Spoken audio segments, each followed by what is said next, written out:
बोलो सच्चिदानंद भगवान की जय। गीता माता की जय। शरण गीता की लो प्यारे, अगर मुक्ति को पाना है। शरण गीता की लो प्यारे, अगर मुक्ति को पाना है। मिलो केवट कन्हैया से, मिलो केवट कन्हैया से, अगर उस पार जाना है। मिलो केवट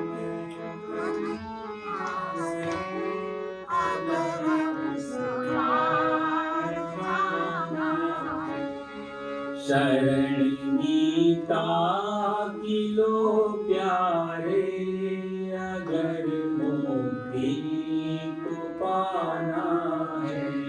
शरण गीता की लो प्यारे, अगर मुक्ति को पाना है।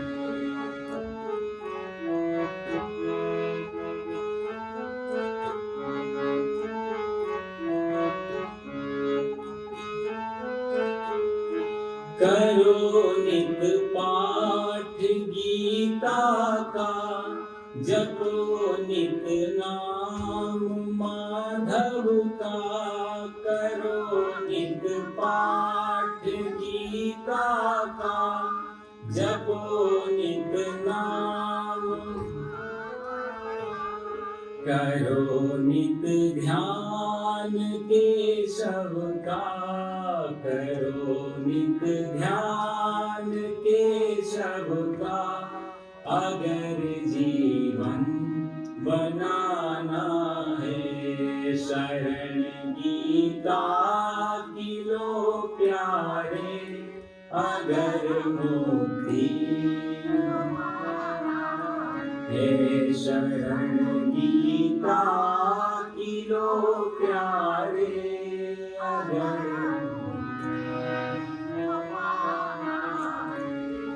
तुम्हें यमराज के भय से यही गीता बचाएगी। तुम्हें यमराज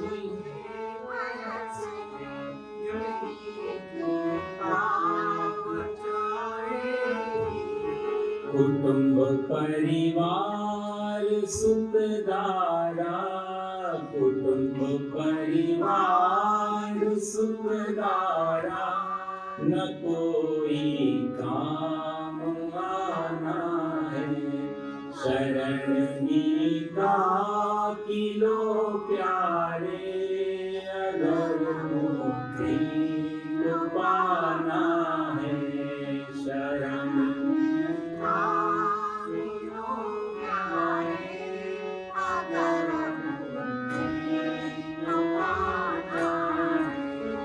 तुम्हारे स्वार्थी साथी साथ सब छोड़ जाएंगे।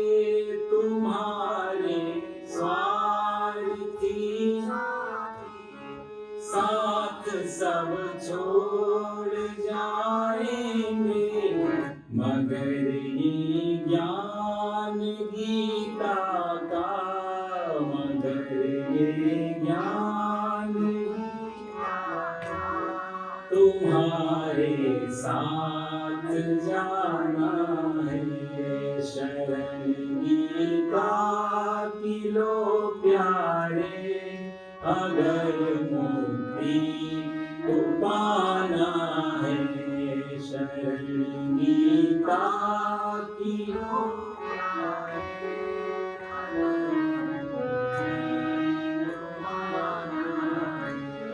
न बन भिक्षु न कर भिक्षा, न इच्छा रख विषय सुख की। न बन भिक्षु न कर भिक्षा, न इच्छा रख विषय सुख की, यही उपदेश गीता का, यही उपदेश गीता का।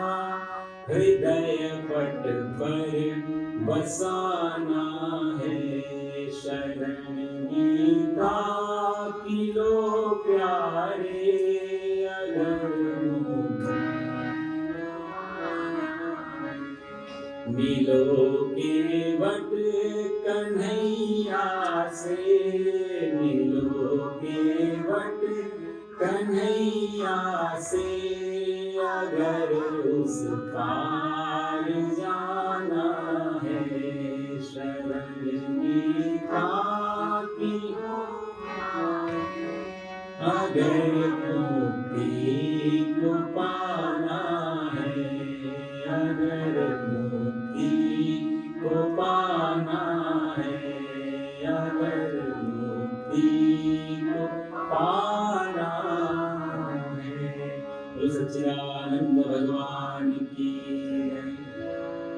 सच्चिदानंद रूपाय विश्वोत्पत्त्यादि हेतवे, तापत्रय विनाशाय श्रीकृष्णाय वयं नमः। मूकं करोति वाचालं पंगुं लङ्घयते गिरिं, यत्कृपातमहं वन्दे परमानन्दमाधवम्। योऽन्तः प्रविश्य मम वाचमिमां प्रसुप्तां, सञ्जीवयत्यखिलशक्तिधर स्वधाम्ना। अन्यस्तहस्तचरणश्रवणत्वगादि, प्राणान्नमो भगवते पुरुषाय तुभ्यं। नारायणो भगवते पुरुषाय तुभ्यं। तो सच्चिदानंद भगवान की जय, गीता माता की जय। पिछली बार अध्याय तो शुरू नहीं हो पाया था, लेकिन काफी कुछ जानकारियां आपको मिली। गीता क्यों सुननी चाहिए, उद्देश्य क्या है भगवान का अर्जुन को बताने का, क्योंकि अर्जुन और भगवान श्री कृष्ण ये कोई साधारण नहीं है। अर्जुन तो नर है और भगवान थे नारायण। तो आज भी बद्रीनाथ में श्रीमद् भागवत में कथा आती है, ये लोग आज भी तपस्या कर रहे हैं बद्रिकाश्रम में। तो अर्जुन के माध्यम से भगवान मानो पूरे संसार को सुनाना चाहते थे गीता। बाकी जितने भी शास्त्र हैं सब अच्छे हैं। लौकिक जो कर्म कांड है, अपना जीवन जीने के लिए कुछ होता है ना, एक तो हम लोग वो सेट करते हैं जिससे हमें जीवन हमारा सुखपूर्वक जाए। तो गीता, बाकी जो शास्त्र हैं या जो पूजा पाठ उपासना पद्धति, उनका कोई विरोध नहीं, पर वो तब तक है जब तक जीवन है। तो आप जो भी पूजा करते हैं तो हम लोग संकल्प लगवाते हैं कि आपकी जो भी कामना हो आप मन में धारण कर लो, लेकिन कामना हमारी जो भी रहती है, आप लोग कभी एनालाइज करना अपने आप को कि हम मांगते क्या हैं। हम वही चीज मांगते हैं जब तक हमारा जीवन है। हेल्थ अच्छी रहे, घर में बरकत रहे, लक्ष्मी माता प्रसन्न रहे, है ना, धन दौलत, मकान दुकान ऑफिस सब ठीक ठाक चलता रहे, ये बेसिक चीज है। तो गीता इसके बारे में बात नहीं करती। यही गीता का और बाकी शास्त्रों का फर्क है। बाकी चीजें तब तक काम आएंगी जब तक आपके पास में आपका जीवन है। गीता मरना सिखाती है। रामायण आप पढ़ो तो रामायण जीना सिखाती है, कैसे जिए राम, कैसी मर्यादा, कैसा सत्य, कैसा सहनशीलता। तो रामायण से जीना सीखो और गीता से मरना सीखो, ये अंतर है। राम जी वन को जा रहे थे तो आप देखो, और माता जी ने 3 वरदान मांगे, आप सब लोग जानते हैं कथा। दशरथ जी तो कह भी नहीं पाए राम जी से कि तुम वन चले जाओ, कहीं भी नहीं लिखा ऐसा कि राम जी से दशरथ जी ने कहा हो कि यहाँ वन जाओ। और जब मरते समय दशरथ जी ने सुमंत्र को जब देखा वापस सुमंत्र आ गए हैं और राम वापस नहीं आए, तो उन्होंने एक ही बात कही कि सुमंत्र मेरा बेटा देखो कितना अच्छा है, एक बार भी उसने ये नहीं पूछा मेरे से कि पिताजी मेरी गलती क्या थी जो मुझे वन जाना पड़ा। यही कलेश, यही गिल्ट लेकर के दशरथ जी ने प्राण छोड़े। एक बार मेरे से कुछ कह तो देता, कुछ तो भड़ास निकाल लेता, तो एक तसल्ली से मैं जा पाता। एक बार भी उसने ये नहीं कहा मेरी गलती क्या थी। ठीक है, राज्य नहीं देना, तुम्हारा राज्य है, भैया को दे दो, भरत को, कोई फर्क नहीं, पर मुझे वन क्यों। ये अद्भुत कथाएं हैं, जब इनके गहराई में जाते हैं ना तो इतने अच्छे अच्छे भाव निकल के आते हैं। क्या चरित्र रहा होगा, क्या जीवन रहा होगा समय। तो रामायण का पग पग, चाहे वो राम जी भरत जी का स्नेह हो आपस में, चाहे हनुमान जी की चर्चा हो, चाहे जितने भी पात्र हैं, विभीषण हैं इसमें, और शबरी माता, एक से एक पात्र दिव्य हैं उनकी कथाएं। पर उन सबसे जीना, कैसे जीना चाहिए। लेकिन गीता मरना सिखाती, मरना कैसे है। ये मरना भी अपने जीने की भी कला है, तो मरने की भी तो कला होनी चाहिए। कोई भी मरना नहीं चाहता, कोई भी हमारे साधु संत महापुरुषों को आप लोग जब हम उनके बारे में बोलते हैं कि शरीर छूटता है, तो कहते हैं उन्होंने शरीर छोड़ दिया, यही शब्द कहा जाता है, गोलोकवासी हो गए हो, उन्होंने शरीर त्याग दिया, देह त्याग दिया, ये बात। तो वो लोग शरीर छोड़ते हैं और हमसे शरीर छुड़ाया जाता है क्योंकि मरने की कला नहीं है अपने पास।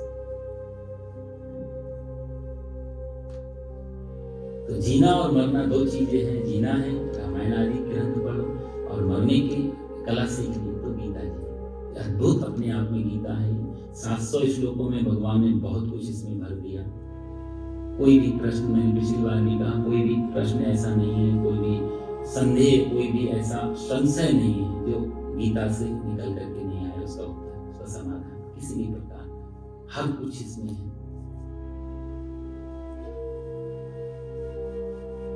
गीता सुगीता कर्तव्या किमन्नी शास्त्र विस्तरैहि।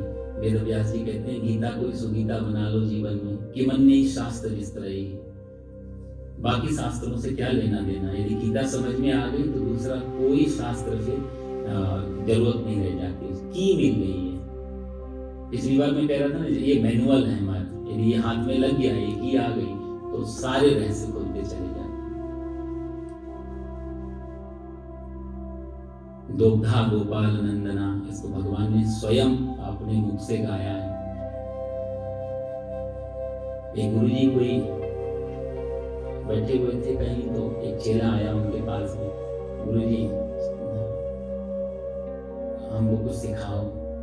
गुरुजी बोले बेटा राम राम जपा करो, थोड़ा भगवान का नाम भजन किया करो। चेला थोड़ा अभिमानी था, बोला कि नहीं गुरुजी वो तो छोटी मोटी चीज, कोई बड़ा ऊंचा ज्ञान बताओ, ये तो सब सुनते रहते हैं। जैसे हम लोग भी जाते हैं, हमको लगता है कुछ ऐसा मिलना चाहिए, चमत्कार। तो गुरुजी बोले नहीं नहीं बेटा थोड़ा कीर्तन किया करो, जाप किया करो। बोले नहीं नहीं वो सब छोटा मोटा है, कोई बड़ा ऊंचा ज्ञान बताओ। तो गुरुजी ने मन में सोचा शायद गुरु ही मिला है हमको, तो बेटा थोड़ा रामायण, बोला नहीं रामायण भी थोड़ा बहुत ठीक है। गीता, बोला हाँ इसमें थोड़ा सा है, अब गीता सुनो। तो गुरुजी बोले तो पहला दिन है, अब गीता तो कल से अगली बार से शुरू करेंगे, आज गीता का महात्म्य सुन लें।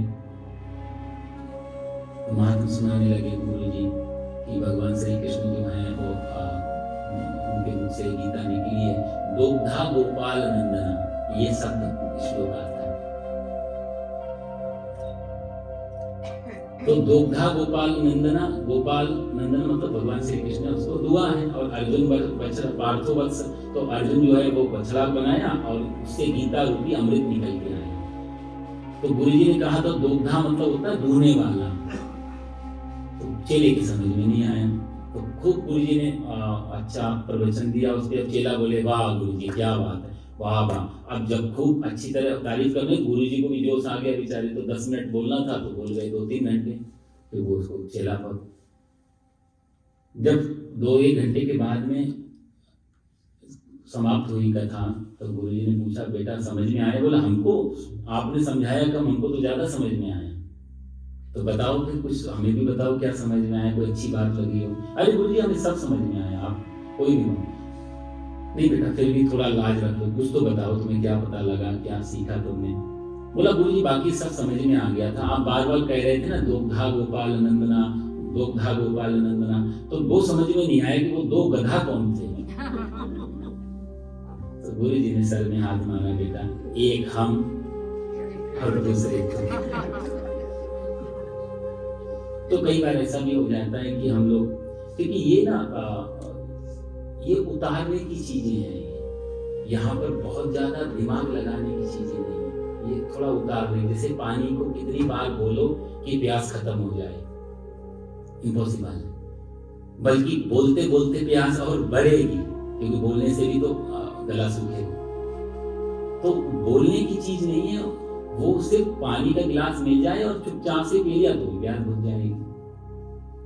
तो यहाँ बहुत ज्यादा अपना दिमाग नहीं, खाली होके बैठेंगे तब देखो सब खाली पात्र होगा तो ही कुछ डाला जा सकता है उसमें, आप भर के पहले से बैठेंगे तो फिर कुछ नहीं, फिर वो गिरेगा बाहर। तो थोड़ा खाली होकर के बैठें, विचार बुद्धि कम, हृदय आत्मा इनको ज्यादा लगाएं, जिससे भीतर उतरे कोई चीज, क्योंकि विचार मन जो है ना वो बहुत तर्क वितर्क में ले जाता है, बहुत सारे क्वेश्चन बीच में आर्ग्यूमेंट्स आते रहते हैं, तो वो थोड़ा कम, थोड़ा खाली हो। एक चेले को एक कोई आदमी नौकरी ढूंढ रहा था, तो एक सेठ जी मिल गए, बोले कि हाँ हम तुम्हें नौकरी पर रख लेते हैं। वो आदमी बोला बिल्कुल ठीक है, मैं भी ढूंढ ही रहा हूँ, कोई काम मिल जाए तो काम क्या होगा। तो वो आदमी कहने लगा कि साहब हम वैसे तो सारा काम कर लेते हैं, विचार करने में हम बहुत अच्छे हैं, सोच विचार नहीं पाते हैं हम, तब तुम हमारे लिए सोच विचार करना और हम व्यापार करेंगे। तो आदमी बोला ये तो बहुत बढ़िया नौकरी है, इसमें कुछ करना ही नहीं, सिर्फ विचार ही करना है। बोला हाँ साहब बिल्कुल हम आपके साथ काम करेंगे, लेकिन एक बताओ पैसा कितना दोगे। बोले 5,000। पुरानी बात। आदमी बोला बहुत बढ़िया, 5,000 रुपए में सिर्फ विचार करना, लेकिन आप करते क्या हो, आपका व्यापार क्या है। बोला हम खुद नौकरी करते हैं किसी के यहाँ। तो आदमी बोला आप नौकरी करते, आपको कितना मिलता है। तो आदमी बोला कि हमें मिलता है 4,000। तो आदमी बोला यदि आप ही को 4,000 मिलता है तो आप हमें 5,000 कहाँ से दे दोगे। तो वो बोला यही तो तुम्हें विचार करने के लिए रखा है, तुम विचार करो इसको, इसीलिए तो तुम्हें नौकरी पे रखा है। तो बहुत ज्यादा विचार का विषय नहीं, बहुत ग्रंथ हमारे इतने सरल हैं, थोड़ा भाषा का भाषांतर होने की वजह से समय और भाषा थोड़ा सा परिवर्तन हुआ, इसलिए थोड़े कठिन लगते हैं, वरना ये बहुत सरल है। यदि संस्कृत हमारी मातृभाषा होती, मदर टंग होती, हम संस्कृत का समझ पाते, बोल पाते अच्छी तरह से, तो ये बहुत ईजी है। तो भाषा नहीं जानने की वजह से थोड़ा कठिन लगते हैं। गीता अद्भुत है, हम पिछली बार चर्चा कर रहे थे गीता क्यों सुननी चाहिए, पुरानी भूमिका बताई, महाभारत का युद्ध कैसे आ गया एकदम से, तो आपको सब जानकारी पिछली बार दी। थोड़ा थोड़ा आप याद भी रखना, जहाँ समझ में नहीं आए तो आप पूछ भी सकते हो, कुछ नोट्स बना के भी रख सकते हो, क्योंकि बार बार ये मौका नहीं मिल पाएगा। कथा, रामायण, भागवत, ये सब चीजें तो चलती रहती हैं हर जगह। गीता पे प्रवचन करना या गीता को सुनना, आश्चर्य वक्ता, इसमें एक अपने यहाँ उपनिषद है, कठोपनिषद। तो नचिकेता कहता है यमराज से कि मुझे मृत्यु के बारे में बताओ, लंबी कथा इधर नहीं जाएंगे। तो यमराज बहुत सारे लालच देते हैं, ये टॉपिक छोड़ दे, दूसरा क्वेश्चन ले ले, राज्य मांग ले। बोला नहीं मुझे यही जानना। तो बाद में बात करते करते यमराज कहते हैं कि इस विषय पे सबसे पहले तो बोलना कठिन है, आश्चर्य वक्ता, और यदि बोलने वाला कोई मिल भी जाए तो आश्चर्य श्रोता, सुनने वाला कठिन है, क्योंकि ये ज्ञान बड़ा रूखा है, इसमें कोई कहानियां तो है नहीं।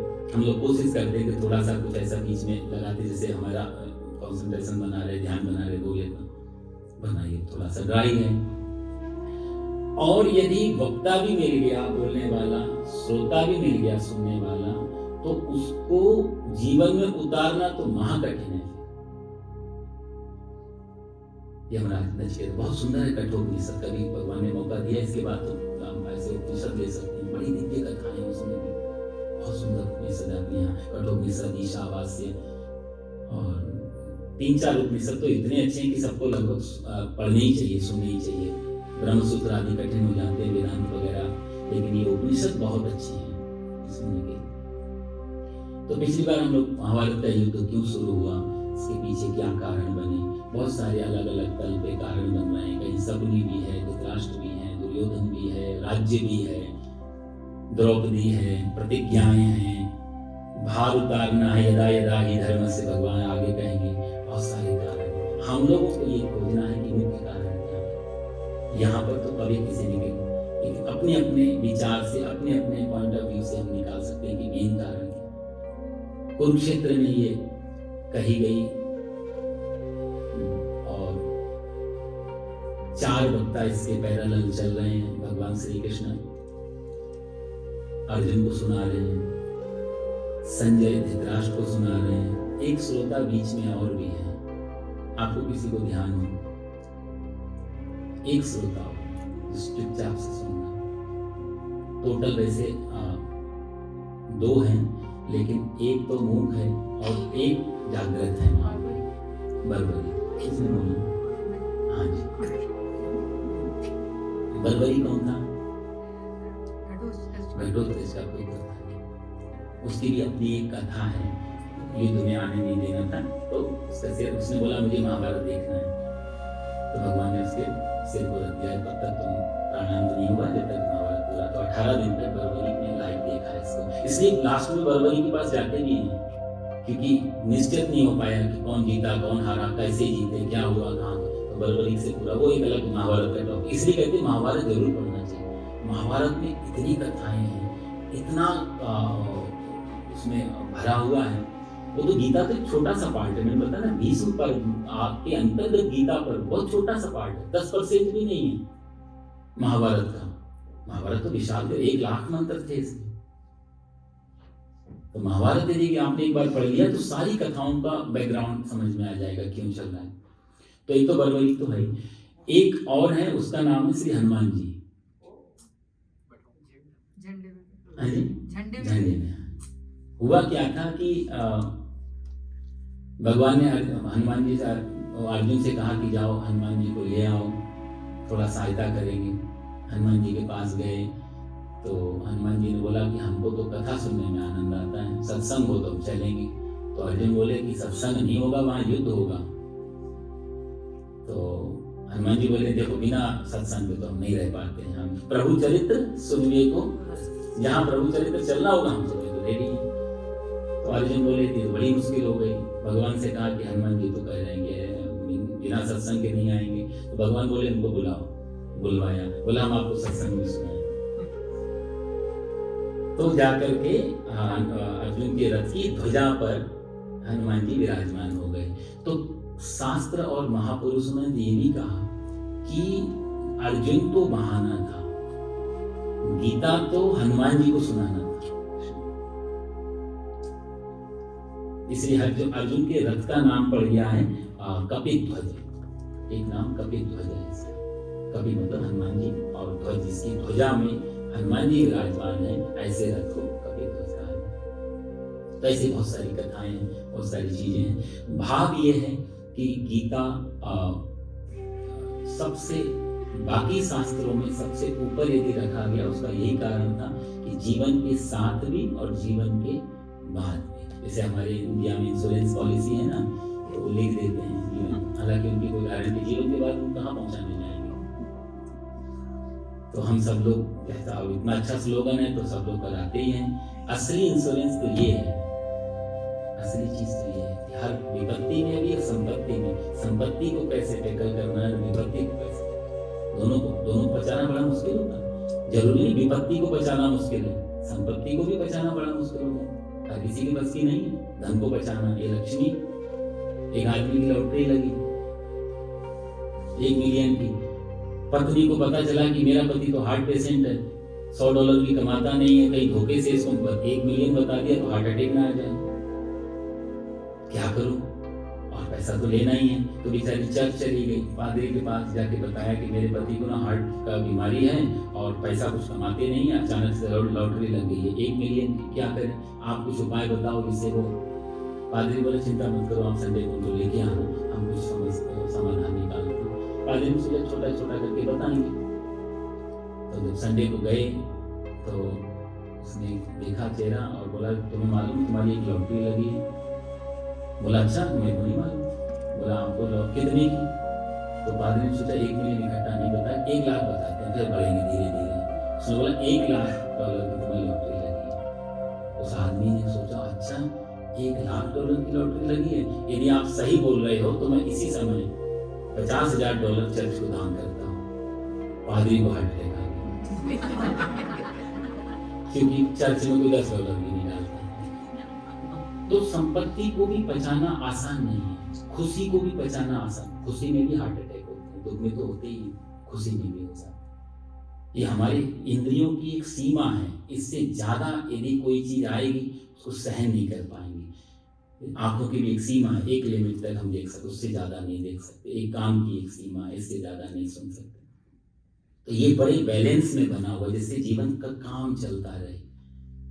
नहीं तो आप सब जानते ही हैं, वैज्ञानिक भी बोलते हैं हम अपने ब्रेन का कितना यूज कर पाते हैं, 1, 2, 3%। मुश्किल से बहुत ज्यादा इंटेलिजेंट, पूरा जीवन निकल जाता है, पूरा ब्रेन तो कोई यूज नहीं कर पाता। एक सीमा है।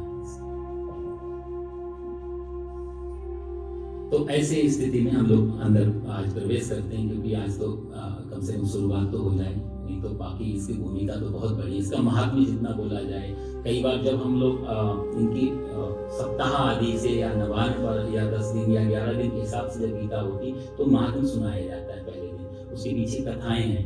हर अध्याय शुरू होने से पहले उसका महात्म्य है, इस अध्याय का क्या महात्म्य है, उसकी एक कथा है, एक कहानी है। फिर वो करने के बाद फिर तो अनुष्ठानात्मक एक पद्धति है। यदि कोई अनुष्ठान करवा रहे, मान लिया कोई हमारे पेरेंट्स या बड़े बुजुर्ग चले जाते हैं, तो हमारे जैसे श्राद्ध विधि है, पिंडदान की विधि है, तर्पण विधि है, नारायण बलि है, ऐसे बहुत सारे ऑप्शन हैं कि हम कैसे उनको पूजा पहुंचाएं, कैसे उनके।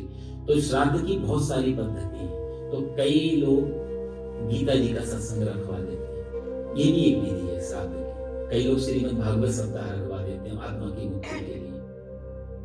तो उस पद्धति में वो अनुष्ठान हो जाता है कि 7 दिन के लिए बुलाया, तो उसमें फिर उसको पूरा प्रॉपर एक तरीके से गीता जी चलेंगे। ये तो हमारी आपस की एक गेट टुगेदर है, क्लास है, मिलना जुलना है, तो इसमें कुछ हम उन सब चीजों को नहीं लेंगे अभी फिलहाल। अभी तो सिर्फ ये है कि जानकारियां आपको बहुत मिल जाए इससे जो भी। तो इसमें पहला तो पिछली बार बताया कि ये कुरुक्षेत्र का मैदान है, 18 अक्षौणी सेनाएं हैं, 11 अक्षौणी एक तरफ है, 7 अक्षौणी एक तरफ है। युद्ध के 10 दिन गुजर चुके, संजय जी वापस आए हैं भीष्म पितामह के पास में और उनके धृतराष्ट्र के पास में, और धृतराष्ट्र में यहाँ पर इनसे प्रश्न करता है संजय से। पहला श्लोक है, आप सब लोग चाहें तो मेरे साथ भी बोल सकते हैं। अब इस बहाने संस्कृत का अभ्यास होगा, या कोई संस्कृत पढ़ना जानता हो तो वो बीच में वो बोल सकते हैं। किसी को आती हो गीता जी का श्लोक पढ़ना, कोई चाहे तो वो आगे से बोल सकते हैं साथ में। तो पहला अध्याय आप चाहें तो एक मोबाइल पे ना कुछ उसका भी निकाल के सबको फॉरवर्ड कर देना, एक अलग से ग्रुप बना के, तो सब लोग देख साथ साथ पढ़ सकते हैं। अच्छा है, इस बहाने गीता जी के श्लोक भी साथ साथ चलेंगे, पाठ भी चलेगा। बोलो सच्चिदानंद भगवान की। ओम श्री परमात्मने नमः। अथ प्रथमोऽध्यायः। धृतराष्ट्र उवाच। पहले आधा श्लोक में बोलूंगा, आधा आप लोग साथ में बोलूंगा। धर्मक्षेत्रे कुरुक्षेत्रे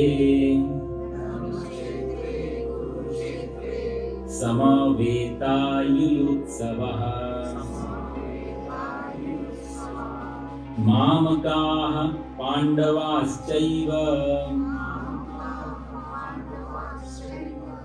किमकुर्वत संजय। धर्मक्षेत्रे कुरुक्षेत्रे समवेतायुयुत्सवः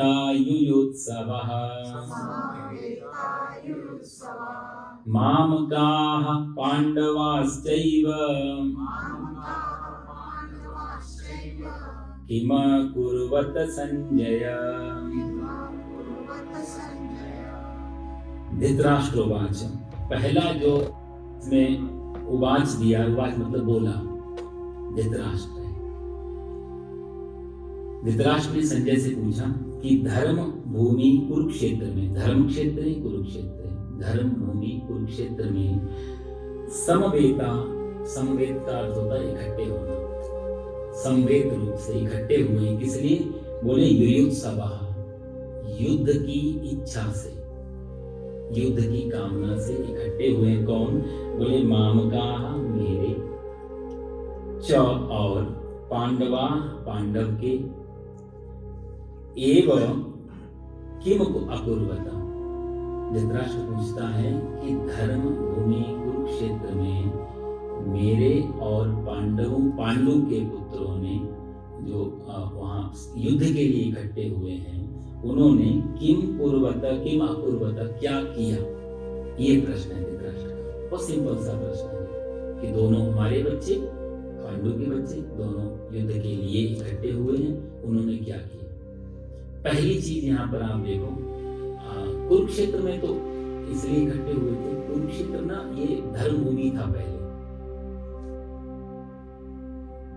4 युग होते ना, सतयुग, त्रेता, द्वापर, कलयुग। सतयुग में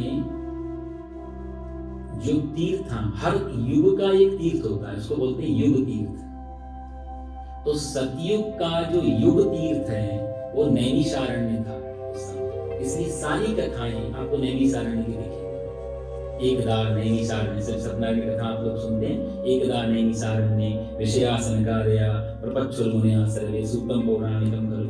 तो नैमिषारण्य का नाम सबसे पहले आता है। तो सतयुग का जो युग तीर्थ है वो नैमिषारण्य है। इसके बाद आता है त्रेता युग। त्रेता युग का युग तीर्थ है पुष्कर। और द्वापर युग, जिसमें महाभारत हो रहा है, जिसमें भगवान गीता सुना रहे, उस द्वापर युग का युग तीर्थ था कुरुक्षेत्र। तो इसलिए कुरुक्षेत्र को चुना गया।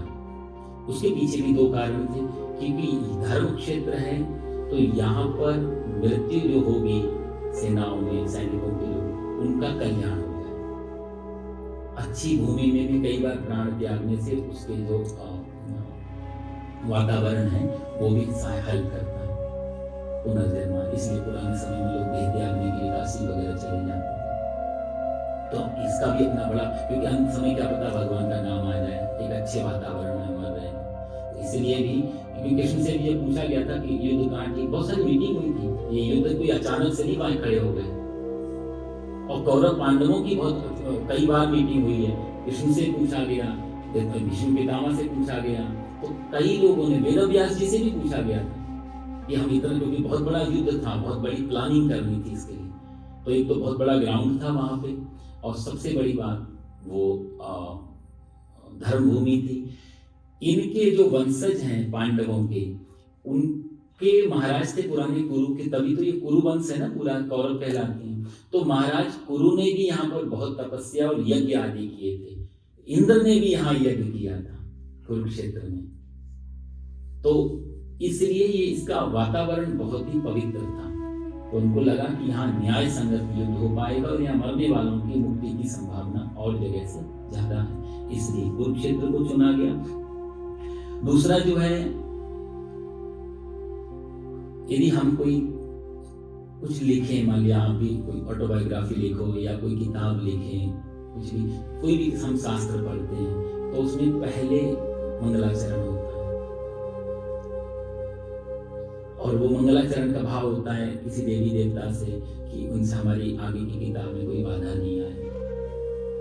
जैसे आप रामचरितमानस पढ़ते हैं तो गोस्वामी जी ने कितना सुंदर मंगलाचरण दिया है। वर्णानाम अर्थसंघानाम रसानाम छंदसामपि मंगलानाम च कर्तारो वंदे वाणी विनायको वंदे बोधमयम गुरुम शंकर। ये बहुत सुंदर सुंदर उनके मंगलाचरण है। तो ग्रंथ लिखने से पहले सुंदर मंगलाचरण, वो चाहते हैं अच्छे शब्द शुरुआत, कोई भी चीज शुरुआत करनी तो अच्छी करनी पड़ती है। तो बाकी किसी भी शास्त्र की शुरुआत आपको बहुत ही सुंदर तरीके से मिलेगी। बड़े कोई देवी देवताओं के नाम होंगे, अच्छे भाव होंगे, अच्छा शब्द होगा पहले। लेकिन गीता एकमात्र ऐसा ग्रंथ है, जितना भी मैंने अनुभव किया, कि यहाँ पर पहला जो उवाच है, पहला जो नाम है वो धृतराष्ट्र का दिया जा रहा है। एक अंधे आदमी से गीता शुरू हो रही है। सामान्य तौर से ऐसा नहीं होता, अंधे व्यक्ति से गीता की शुरुआत करना, धृतराष्ट्र। और ये बड़ा सिंबॉलिक है कि धृतराष्ट्र पूछ रहा है, अंधा आदमी प्रश्न कर रहा है। देखो साहब, दो चीजें, धृतराष्ट्र के पास बाहर भी चर्म चक्षु भी नहीं है, प्रज्ञा चक्षु भी नहीं है, बाहर की आंख तो है ही नहीं देखने की, अंदर की जो ज्ञान की आंख है वो भी खत्म हो चुकी है। तो जहां पर अंधापन है वही प्रश्न खड़ा होगा, वही अंधे का मतलब अज्ञान। तो जहां प्रश्न तभी आएगा जब अज्ञान होगा। तो कितना सिंबॉलिक है, कितना प्रतीकात्मक है यहाँ धृतराष्ट्र का क्वेश्चन करना, कि अंधेपन से ही सारे प्रश्न, सारे संशय। यदि अंधापन खत्म हो जाए, गीता की कोई जरूरत नहीं रह जाए, शास्त्रों की फिर कोई जरूरत नहीं, सिर्फ अंधापन खत्म। तो एक तो कारण ये। दूसरा, धृतराष्ट्र का प्रश्न भी गलत है। 10 दिन का युद्ध भी हो गया, खुद ही बोल रहा है कि युयुत्सवा, युद्ध की इच्छा से जो इकट्ठे हुए हैं, उन्होंने क्या किया। जब युद्ध की इच्छा से इकट्ठे हुए हैं तो फिर बाकी क्या करेंगे, वहां कोई मूवी देखने सुना गया, युद्ध ही करने गए होंगे। तो प्रश्न में वो भी समझ में नहीं आता क्यों पूछ। प्रश्न पूछने के ना कुछ तरीके होते हैं, जैसे एक प्रश्न का एक एंगल होता है आक्षेप करना, एक होता है जिज्ञासा से हम जानना चाहते हैं। एक जैसे आपने पूछा, पंडित जी आप इंडिया गए, तो यदि मैं होकर के आ गया हूं और फिर भी आप प्रश्न कर रहे हैं, तो इसके पीछे भाव क्या होगा पूछने का। तो यहाँ तो धृतराष्ट्र जो पूछ रहा है, या तो इसके पीछे जिज्ञासा तो है नहीं कि मुझे जानना है कि युद्ध हुआ या नहीं हुआ। युद्ध तो हुआ है, तो जिज्ञासा तो बचती नहीं है। तो पूछ क्यों रहा है, इसके पीछे ये बहुत ही गहरा श्लोक है। पूरी गीता इस पे टिकी हुई है, एक श्लोक पे। इतना मल्टी डायमेंशनल ये जा रहा है श्लोक, क्योंकि यही यदि नहीं पूछता तो गीता नहीं हो पाती। तो आएगा भी, तो मैं आपको फिर आगे उसके बाद बताऊंगा, वो लंबी डिटेल है। तो पहला धृतराष्ट्र पूछता है क्या किया धर्म भूमि कुरुक्षेत्र में। कुरुक्षेत्र के बारे में मैंने आपको बताया कि धर्म भूमि थी, इसलिए कुरु महाराज जी की तपस्या भूमि थी। संजय से पूछ रहा है, संजय का भी मतलब आप समझ लें, संजय का मतलब होता है सम, मतलब होता है अच्छी तरह। जय मीन्स होता है जिसने जीत लिया है, जिसने अपनी इंद्रियों को अच्छी तरह से जीत लिया है, उसका नाम है संजय। इसलिए संजय जो है वो बड़े ज्ञानी पुरुष थे। ये कोई सामान्य इंसान नहीं है, सूत थे। गवलगढ़ नाम का एक सूत जी थे, उनके पुत्र हैं। अभी संजय उवाच आएगा नेक्स्ट श्लोक में, फिर मैं संजय के बारे में भी आपको बताऊंगा कि संजय का मतलब क्या हुआ, सूत कौन होते हैं। तो धृतराष्ट्र ने यहाँ पहला प्रश्न किया है कि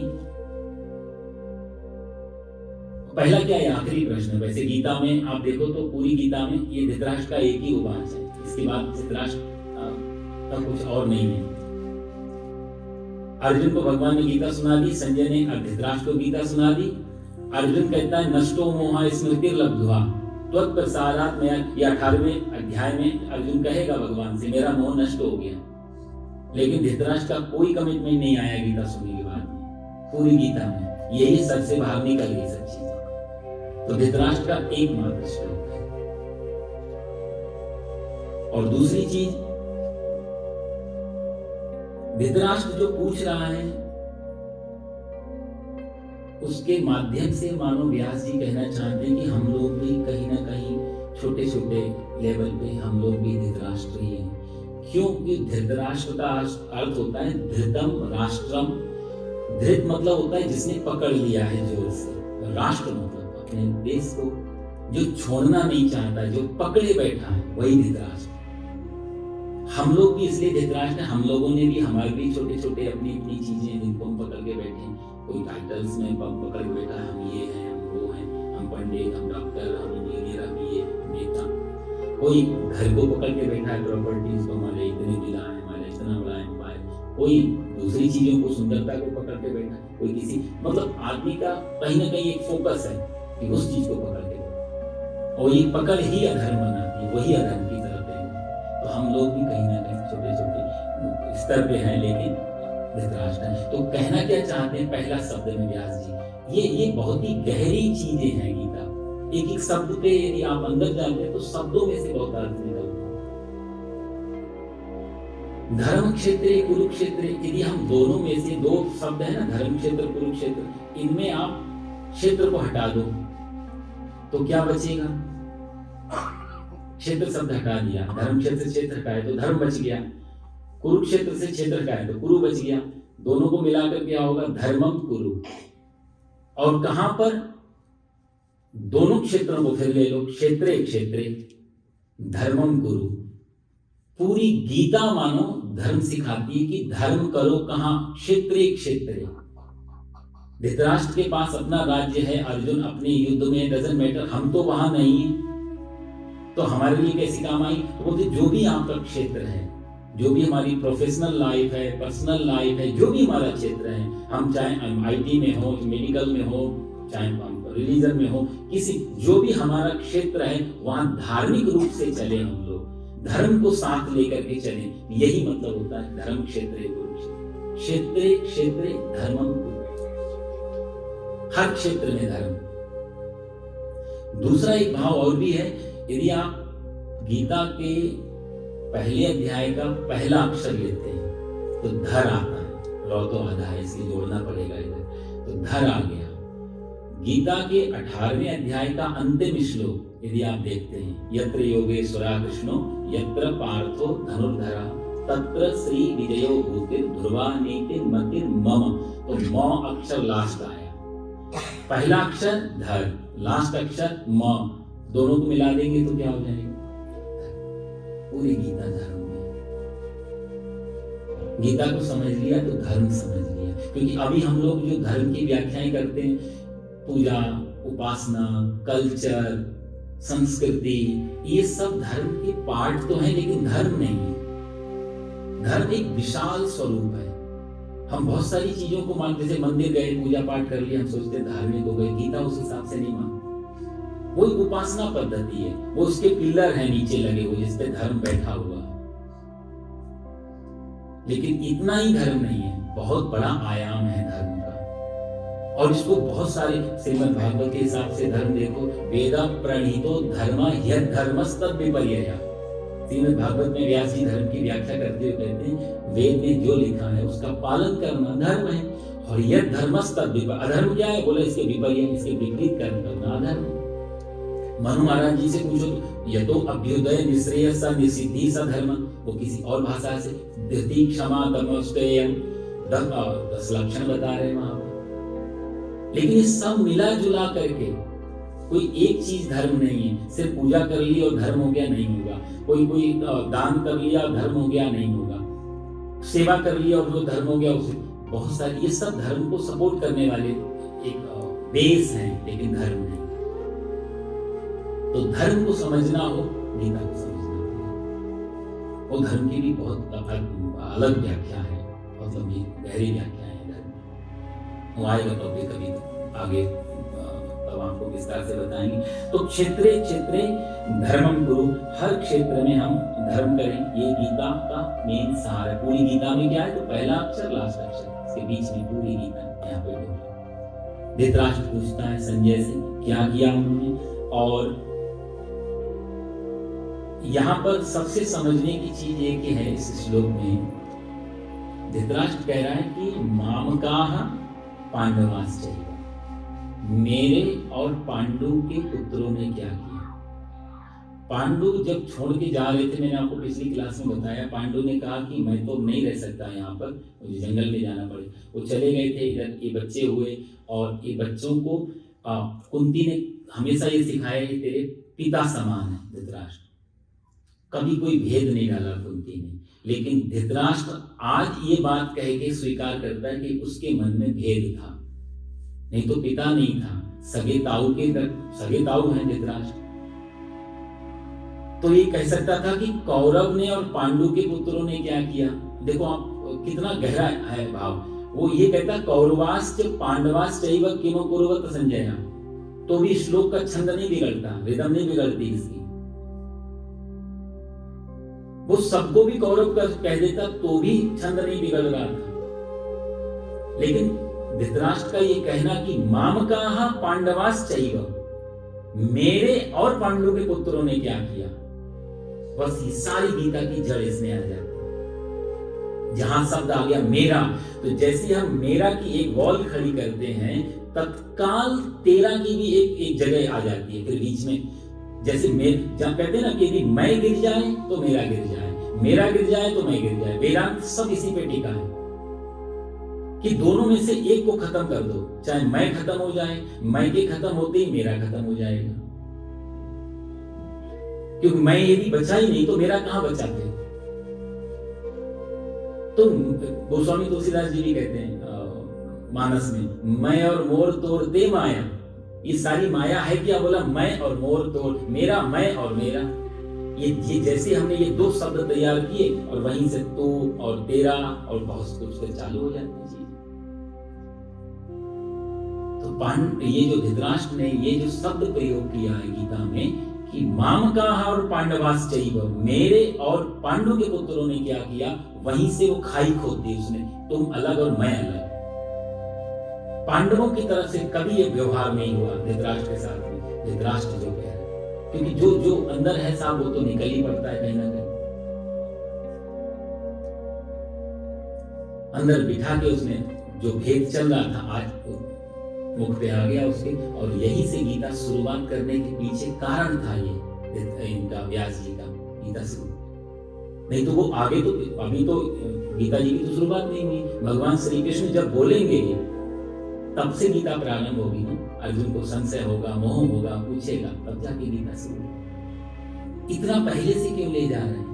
क्योंकि गीता समझनी हो भगवान क्या बोलने वाले हैं, तो ये वेद समझना बहुत जरूरी। इसलिए मैंने कहा कि आप ये पहला अध्याय यदि गौर से नहीं समझा आपने, तो आने वाले जो अध्याय होंगे उनमें मुश्किल खड़ी होगी समझने, और बार बार रिपीट करना मुश्किल होगा इन चीजों, क्योंकि उनकी व्याख्याएं अपने आप में बहुत होगी। तो इसलिए व्यास जी ने यदि कुछ तो सोचा होगा जो गीता को बहुत पहले से धृतराष्ट्र के साथ में शुरुआत करवा रहे हैं, यही उसके कारण। वो कहते हैं मामकाः पांडवाश्चैव, मेरे और पांडु के पुत्रों ने क्या किया।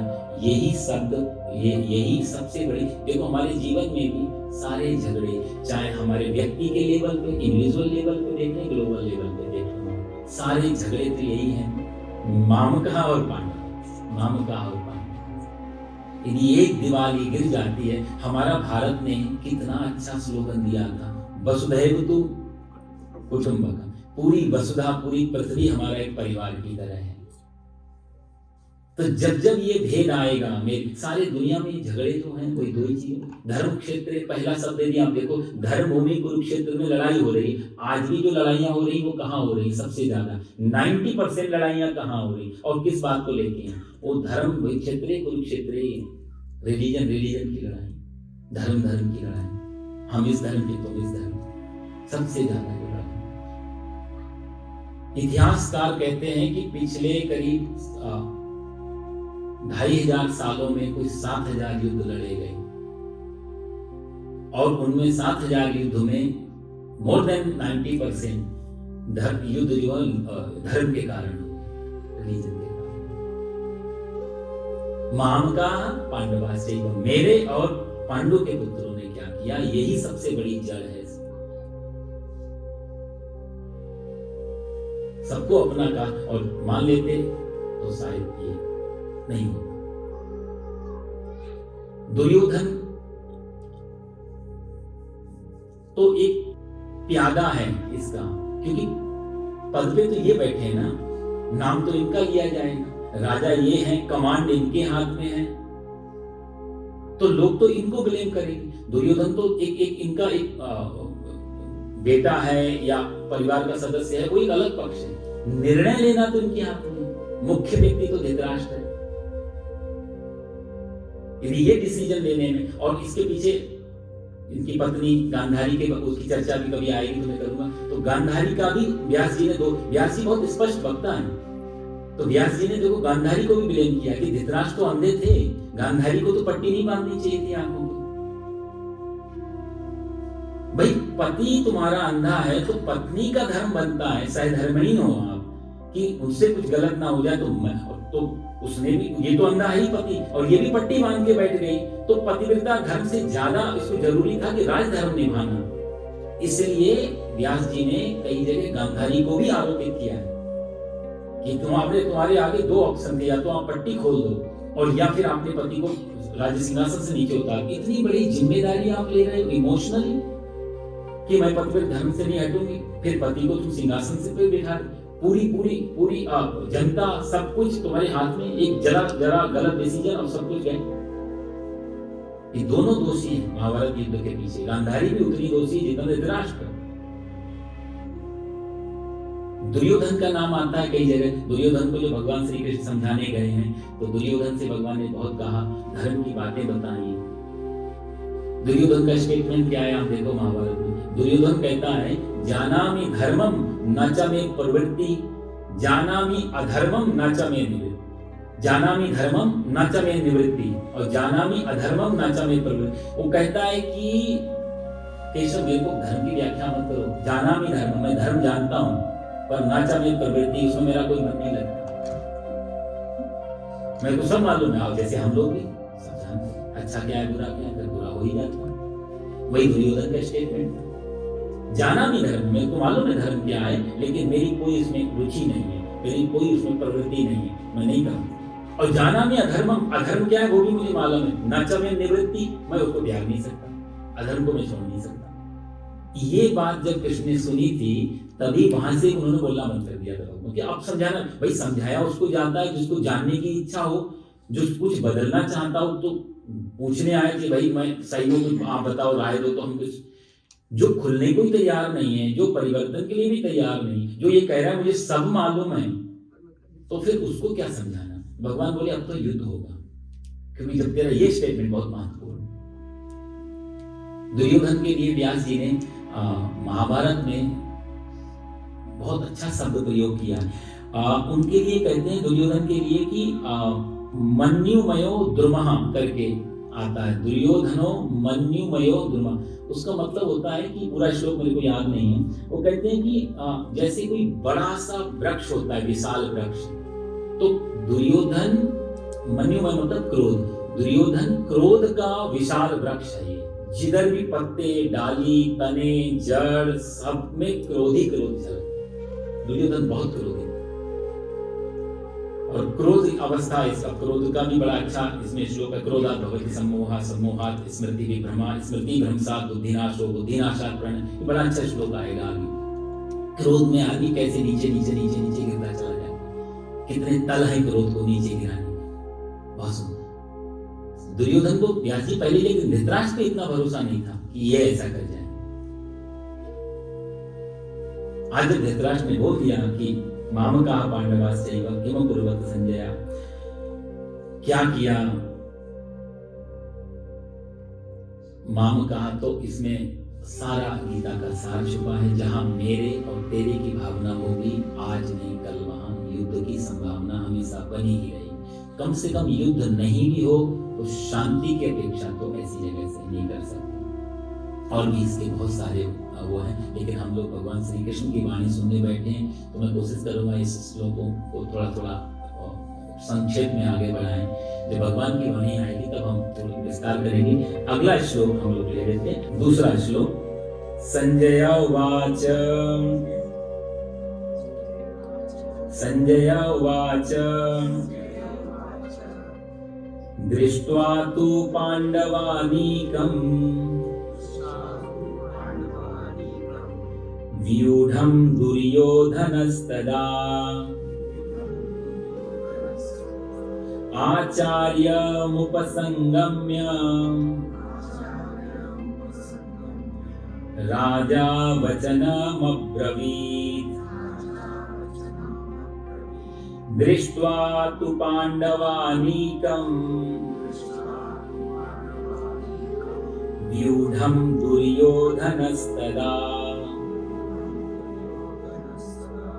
आचार्यमुपसंगम्य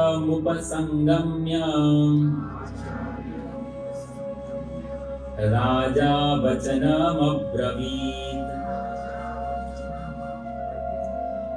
संजय, अब संजय बोलता है, दृष्ट्वा तु पांडवानीकम।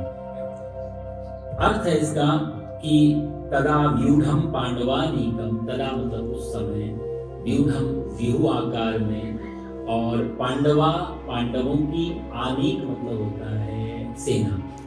तो व्यूह आकार में जो सेना है पांडवों की, दृष्टवा मतलब देख करके, और आचार्य उपसंगम्य, आचार्य के पास, द्रोणाचार्य के पास, संगम मतलब गए, और राजा कौन, राजा दुर्योधन, यहाँ राजा शब्द दुर्योधन को प्रयोग किया है इसने, राजा दुर्योधन ने ये वचन बोला, राजा वचनम अब्रवीत्। पांडवों की उस व्यूह आकार में खड़ी हुई सेना को देखकर दुर्योधन राजा आचार्य उपसंगम्य, आचार्य के पास जाकर के, और वचनम अब्रवीत् मतलब ये वचन उसने बोला। अब जैसे मैं आपको बता रहा था कि यहाँ 4 पात्र चल रहे हैं, संजय धृतराष्ट्र को सुना रहे हैं, भगवान श्री कृष्ण अर्जुन को सुना रहे हैं। संजय जो है अपने आप में बहुत ज्ञानी भी थे, 10 दिन युद्ध भी किया, अच्छे योद्धा भी थे, मल्टीपल टैलेंट था इनके पास भी। सूत होने के कारण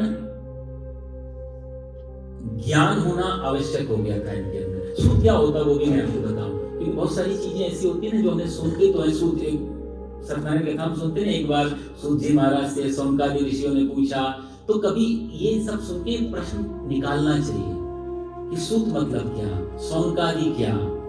इनसे ना फिर आपको कहानी, जो आप कथा सुन रहे हैं, उसको समझने में बड़ी आसानी हो जाती है।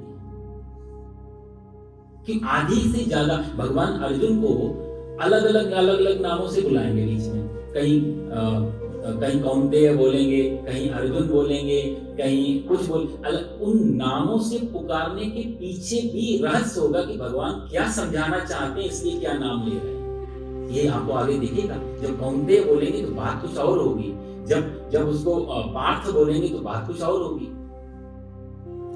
तो इन नामों में बड़ा रहस्य छुपा रहता है। सूत जी क्या होते हैं कि देखो, पहले पुराने भारत में 4 वर्ण होते थे, ब्राह्मण, क्षत्रिय, वैश्य, शूद्र। कास्टिज्म बाद में आया, ये राजनेताओं की गलतियां थी, और शुद्ध राजनीति वोट बैंक था। भारत में जाति प्रथा कभी भी नहीं थी, पहले वर्ण व्यवस्था थी।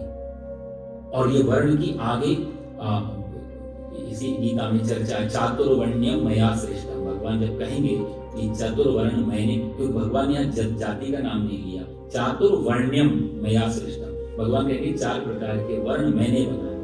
और तब आपको बहुत समझ में आ जाएगा चीजों की क्या फर्क था। तो वर्ण व्यवस्था शुरू से, और जितने भी लोगों ने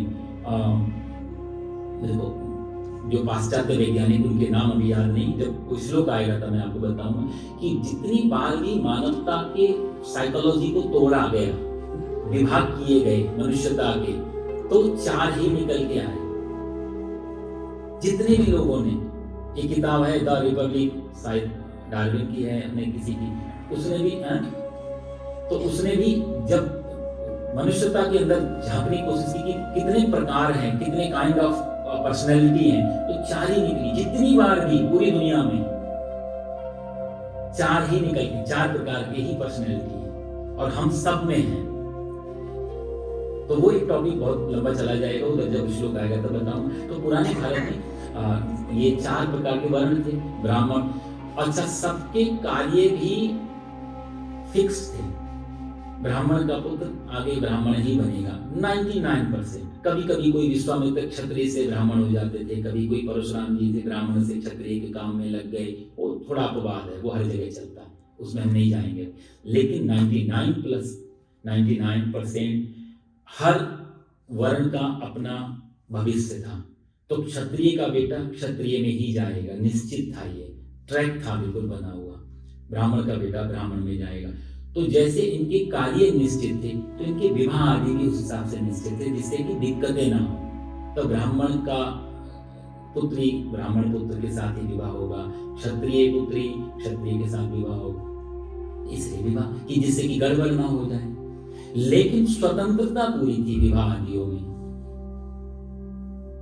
ये कभी भी बंधन नहीं था, किसी स्त्री के लिए बंधन नहीं था कि आप विवाह नहीं करते। इसलिए तो हमारे यहाँ पहला शब्द भारत में विवाह के लिए स्वयंवर होते थे पहले, आप लोग जानते हैं। स्वयंवर का मतलब होता है स्वयंवर, जो स्वयं अपने पति का चुनाव करे, वही तो स्वयंवर था। माता सीता, कोई बंधन नहीं था, अपनी मर्जी से अपने पति का चुनाव कर सकती थी। यदि आपको नहीं राजा में उनके घर जाना तो दूसरा चुनाव। धार्मिक स्वतंत्रता, सामाजिक स्वतंत्रता और व्यक्तिगत स्वतंत्रता, ये बहुत महत्वपूर्ण थी भारत। इतनी आजादी किसी ने भी नहीं दी, किसी भी धर्म में नहीं रही इतनी आजादी जितनी सनातन धर्म में महिलाओं को। इसलिए आप देखो एक चीज, आप आज हर पुत्र या पुत्री संतान अपने पिता के टाइटल से जानी जाती है, राइट, पिताजी का संग। आप गीता में देख लीजिए, अब अगला श्लोक आएगा, द्रौपदेय कौंतेय, ये किसके नाम है?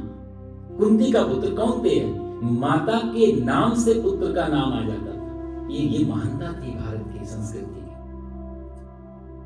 बहुत सम्मान था। यत् नार्यस्तु पूज्यन्ते रमन्ते तत्र देवता, मनु महाराज है। गार्गी, मदालसा, कुंती, अहिल्या, शबरी, मंदोदरी, इनको हमने देवी का स्थान दिया था।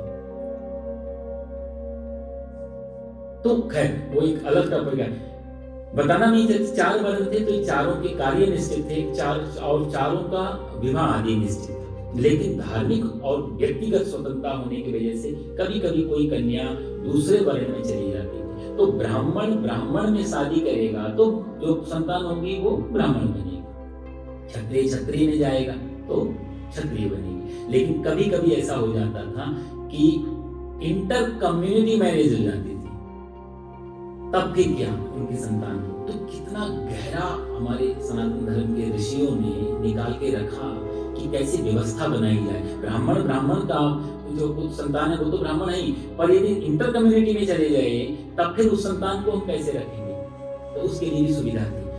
टॉपिक बहुत लंबा है, लेकिन मैं भी यहाँ पर संजय की बात आई इसलिए मैं आपको बताना चाह रहा हूँ सूत क्या होते हैं। तो ब्राह्मण का पुत्र और क्षत्रिय की कन्या, ये जब दोनों शादी करते हैं तो ब्राह्मण का पुत्र हो गया, क्षत्रिय की कन्या से जब विवाह होगा और तब जो संतान होगी उसको सूत कहा गया।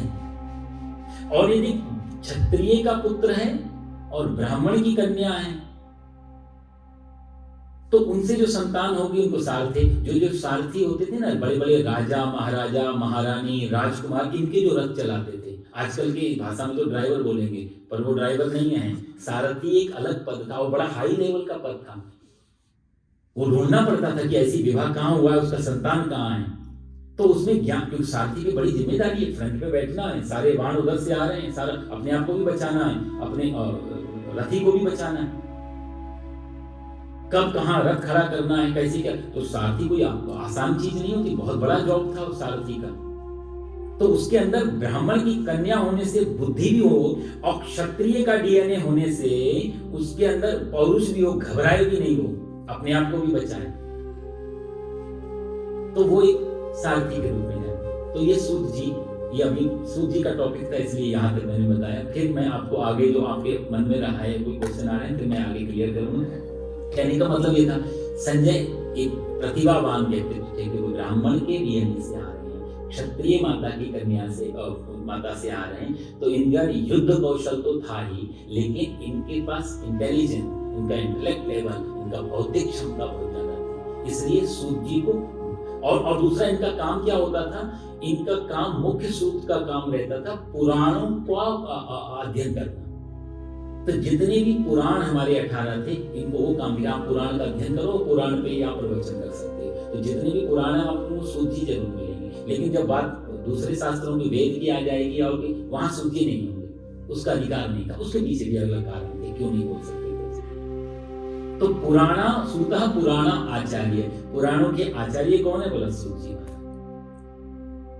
तो यहाँ संजय जो हैं वो सूत हैं, और उन्होंने कहते हैं कि जैसे ही उन्होंने देखा कि दुर्योधन के लिए, कि दुर्योधन ने देखा पांडवानीकम, पांडवों की सेना को, और आचार्य के पास गया और उसने ये वचन कहे।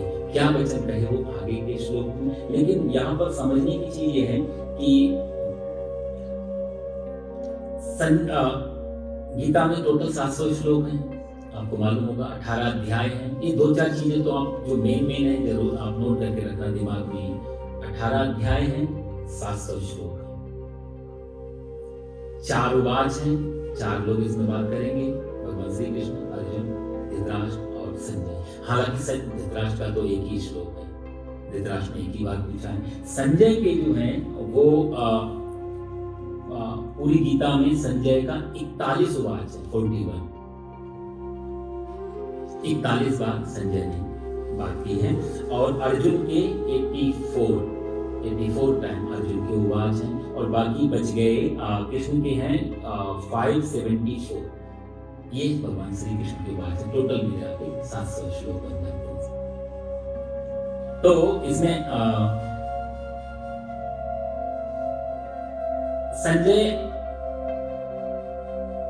धृतराष्ट्र को कहता है कि दुर्योधन ने सेना को, अच्छा संजय पे भी जैसे हम बात कर रहे थे पहले दिन के, संजय के पास दिव्य दृष्टि है, व्यास जी की तरफ से मिली हुई है, दूर बैठ के ये आराम से देख सकता है। अच्छा जैसे अभी हमें टीवी या मोबाइल से या सब दूर दूर की चीजें हम लाइव देख सकते हैं, संजय के पास एक एक्स्ट्रा दृष्टि भी थी, एक एक्स्ट्रा पावर भी थी। व्यास जी ने ये भी कहा था कि सैनिक उस समय क्या सोच रहे हैं, वो क्या विचार कर रहे हैं, वो भी तू पता लगा पाएगा। मन की बात भी संजय सुन सकता था, जो मन में चल रहा है उस समय। इतना ये तो नहीं है टेक्नोलॉजी में अभी तक, और ये हो जाए तो बड़ी आफत भी हो जाएगी, क्योंकि भाई तन तो संभाल लिया, मन को कैसे संभालना, मन में तो बहुत कुछ वो इसको साइंस की भाषा में क्लेयरवॉयंस बोलते हैं, क्लेयरवॉयंट बोलते हैं, क्लेयर ऑडियंस भी बोलते हैं, दूरदृष्टि, दिव्य दृष्टि, सूक्ष्म दृष्टि।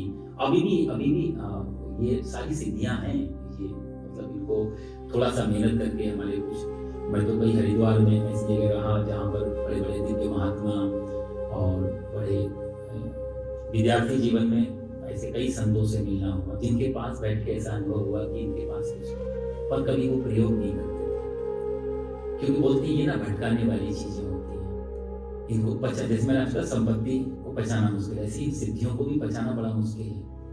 कोई आ गई, आपके मान लिया सिद्धि आ जाए, उड़ सकते हो, तो आप बैठे रहोगे, क्यों फ्लाइट का किराया दें, सारा मामला ही बिगाड़ दें। तो कोई भी सिद्धि का आप सोच के देखना, कोई भी सिद्धि, कोई भी पावर आने के बाद में आप उसका प्रयोग नहीं करेंगे, बहुत मुश्किल, आज नहीं कल उसका विनाश होगा। इसलिए सिद्धियां बड़ी मुश्किल से और बड़ा कैपेबल होने पर ही ये देवता लोग देते हैं, उनको लग जाता है कि आप इसको पचा लोगे।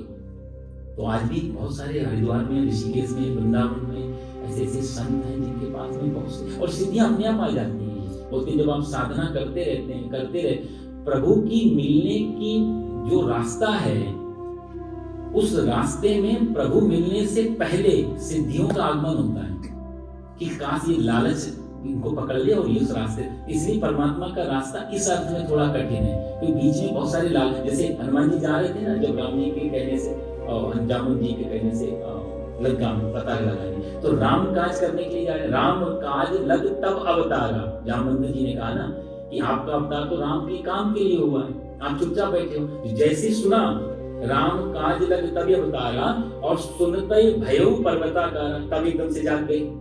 और जब वहां से जंप लगाई है तो सबसे पहले कौन मिला? मैना। और मैना कौन है? सोने का पर्वत, सुवर्ण, पहले नंबर। कितना सिंबॉलिक है ये सुंदरकांड। ये सुंदरकांड भी बड़ा अद्भुत है।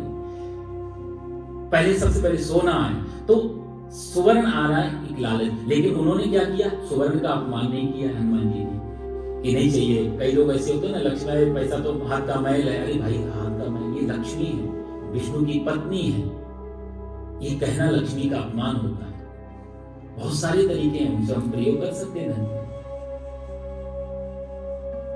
तो धन का अपमान भी नहीं और पकड़ धृतराष्ट्र भी नहीं, पकड़ के भी नहीं बैठना। तो हनुमान जी कितना सुंदर वहां पर अपना चरित्र निभा रहे हैं कि वो ना तो वहां बैठे, राम काज कीने बिनु मोहि कहां विश्राम, मैं तो विश्राम तो नहीं कर सकता हूं, लेकिन आप आए हो तो सम्मान जरूर है, तो टच करके प्रणाम करके चलिए आगे।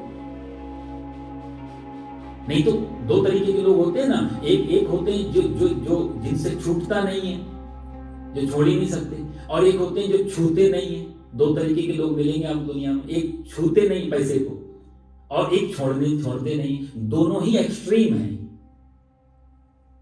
भाई बिना पैसे को छुए आपका व्यवहार कैसे हो? आप जो खाना खा रहे हैं उसका सोर्स कहां से? पैसा, धन। आप कपड़े पहन रहे हैं, आप किसी घर में रह रहे हैं, आप कुछ तो यूज कर रहे हैं, जो भी यूज कर रहे हैं वो सब धन का ही रूप है, सब लक्ष्मी का रूप है, और लक्ष्मी के तो अनंत रूप है। आप श्री सूक्तम में देखें, क्षुद्ध पिपासा मलाम ज्येष्ठाम अलक्ष्मी नास्याम्यहम हिरण्यवर्णाम हरिणीम सुवर्ण रजतस्त्रजाम चंद्राम हिरण्यमयीम लक्ष्मीम जात वेदो मा आवाह। लक्ष्मी के जितने स्वरूप बता, ये हवा, ये पानी, ये प्रकाश, ये ऑक्सीजन, ये भी तो लक्ष्मी का। आप कहां लक्ष्मी को छोड़ दोगे? तो हमारे महापुरुषों ने लक्ष्मी का निंदा नहीं की, सही में त्यागी, वो निंदा नहीं करता। निंदा करने का भी मतलब ये होता है कि आपसे हमें फर्क पड़ता है, तभी हम आपकी बुराई कर रहे हैं।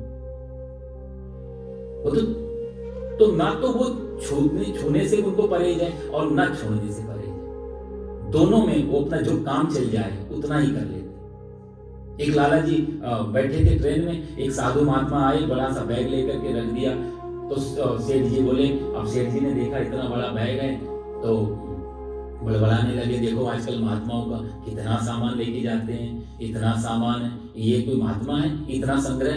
अरे महात्माओं को तो त्यागी होना चाहिए, ये कैसे बड़बड़ाते रहे। महात्मा जी भी चुपचाप बेचारे सुनते रहे, कोई बात नहीं। फिर ट्रेन चली वहां से, तो महात्मा जी ने कुछ बातचीत शुरू कर दी। अब धीरे धीरे बातचीत हुई तो थोड़ा नामानामी हो गई। अगला स्टेशन पे जब ट्रेन रुकी तो महात्मा जी बोले, चलो सेठ जी थोड़ा बाहर पैर थोड़ा करारे कर लेते हैं, घूम के आ जाते। बाहर उतर के पानी वानी पिया, एक बेंच पे जाके बैठे। आप बेंच पे बैठ गए तो थोड़ी देर के बाद ट्रेन चलने लगी। तो सेठ जी बोले, महाराज जी वो ट्रेन जा रही है। तो महाराज जी बोले, ट्रेन तो यहाँ पे स्टेशन है तो ट्रेन तो आएंगी और जाएंगी, अब ये जाएगी दूसरी आएगी। अरे महाराज हमारी ट्रेन का है तो लोहे की ट्रेन है, रेलवे की ट्रेन है। बोले नहीं, हमारा सामान है। महाराज जी बोले, हमारा भी सामान है। सेठ जी बोले, लेकिन मेरा बहुत सामान। बोला, उससे ज्यादा हमारा है। तुम कह रहे थे ना हमसे ज्यादा सामान, उससे ज्यादा हमारा है। तो सेठ जी बोले, मैं बिल्कुल नहीं छोड़ सकता हूँ। तो महात्मा जी बोले, अब पहले ये बताओ, जोर से हाथ पकड़ लिया था, पहले सही बताओ तुम में हमें अंतर क्या है, जो तुम बार बार पूछ रहे थे, हमें और महात्माओं के अंतर है, इनके पास भी सब अंतर बताओ। सेठ जी बोले, अब सब समझ लिया, आप कोई भी सामान 1 मिनट नहीं छोड़ सकते और मैं हम जिंदगी देकर के भी सामान नहीं छोड़ सकते, यही अंतर है त्यागी में और भोगी में। तो त्यागी के पास भी सामान तो रहता ही है, लेकिन जब चाहे तब छोड़ने की तैयारी रहती है। शरीर तक को भी उनके बारे में कहते हैं छोड़ दिया तो सामान कह दो। इतना ही अंतर यदि आ जाए तो कोई भी चीज से बाधा नहीं डालती जीवन में। गीता वही सिखाएगी, भागना नहीं जागना है। यहाँ पर अर्जुन को भगवान ने भगाया नहीं। आप पूछे अर्जुन के आर्गुमेंट आप सुनेंगे आगे। अर्जुन तो भिक्षा मांगने की बात करेगा, क्या क्या नहीं बात करेगी, वही जगह है किसी भी चीज। इसलिए कृष्ण भगवान हमारे अद्भुत हैं। 24 अवतारों में जो भी भगवान के अवतार हुए, कृष्ण का अवतार इसलिए ये भरी सभा में, भरे दुनिया में, भरी महफिल में ये नाच रहे हैं, उंगली बजा रहे। परिस्थितियां चाहे विपरीत हो चाहे अनुकूल हो, इनको फर्क नहीं पड़ता। इसलिए कृष्ण भगवान कहा जाए आधुनिक युग के सबसे ज्यादा पॉपुलर, सबसे ज्यादा श्रेष्ठ, सबसे ज्यादा नजदीक, जिसको हर किसी के लिए जो कंफर्टेबल लगे भगवान, वो भगवान श्री कृष्ण। और उनके साथ थोड़ी मुश्किल होती है, लोग कृष्ण के साथ सब कोई अपना। इसलिए कृष्ण भगवान का जितना प्रचार दुनिया में हुआ उतना दूसरे का नहीं हो पाया। कारण ये संजय कहता है कि दिव्य दृष्टि इसके पास थी, मैं बताना ये चाह रहा था कि ये असत्यां आज भी होती हैं। थोड़े से प्रयास से कुछ इनके प्रोटोकॉल्स हैं, उनको फॉलो कर करके सिद्धियों को, अष्ट सिद्धि नवनिधि के दाता, आप लोग जानते हो हनुमान जी की उपासना करने से भी ये सिद्धियां आने लगती हैं हनुमान जी की कृपा से। और सिद्धियां, ये अष्ट सिद्धि क्या है, नवनिधि क्या, इसके पीछे भी बड़े राज। ये जो आज वैज्ञानिक जो भी खोज रहे हैं, ये तुलसीदास जी ने एक लाइन में लिख दिया, अष्ट सिद्धि नवनिधि। यदि आप सिद्धियों के नाम, अणिमा, महिमा, गरिमा, लगी, ये सब सिद्धियों के नाम हैं।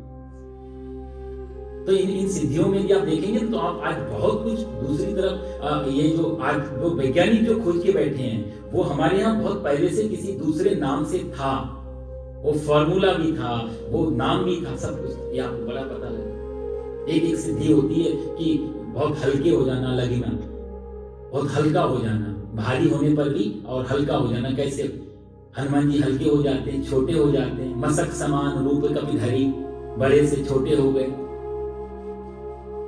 तो ये फॉर्मूला कहां से आया?